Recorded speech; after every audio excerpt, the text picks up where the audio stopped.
Shekhar Sankardev mission higher secondary स्कुलनि LDA sir Khagen Boro' बिथांखौबो बे समाव बिबार बावनो खावलायदों।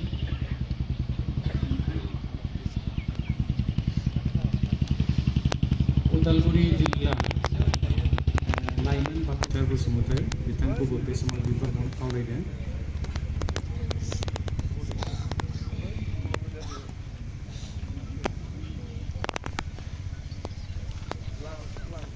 जेबाव बाहागो लानो हादों आलासि महरै आरो बिथाङानो जादों आजिरा मोननाय फोरोंगिरि बेवहाय आङो बिबार बावनो खावलायदों आरो बिथाङा भेरगाव ओनसोलनि।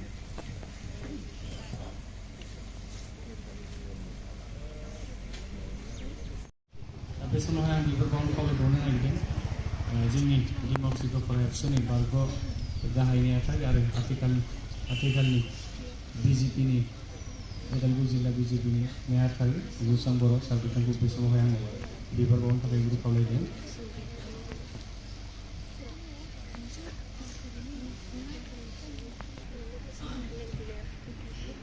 डिमाकुसि डेभेलपमेन्ट कमिटिनि आफादगिरि खावलायदों।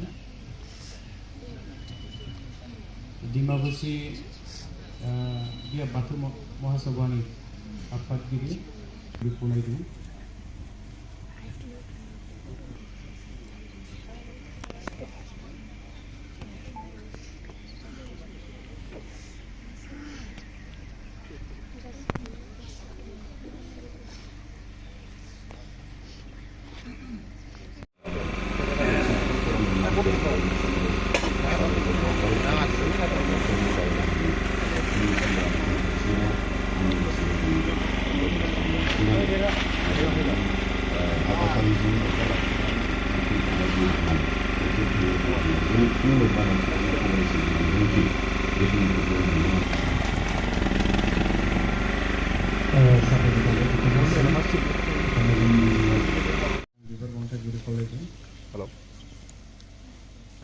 बिथाङा गाहाय नेहाथारिमोन।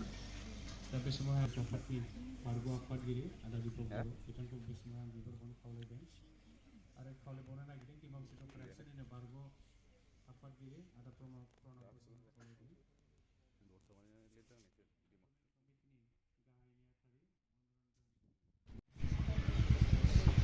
Shekhar Sankardev mission higher secondary स्कुलनि LDA सार खगेन बर' बिथांखौबो बे समाव बिबार बावनो खावलायदों।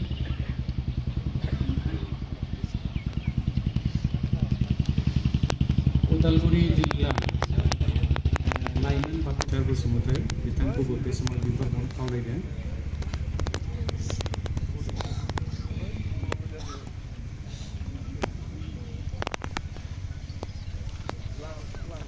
जेबाव बाहागो लानो हादों आलासि महरै आरो बिथाङानो जादों आजिरा मोननाय फोरोंगिरि बेवहाय आङो बिबार बावनो खावलायदों आरो बिथाङा भेरगाव ओनसोलनि।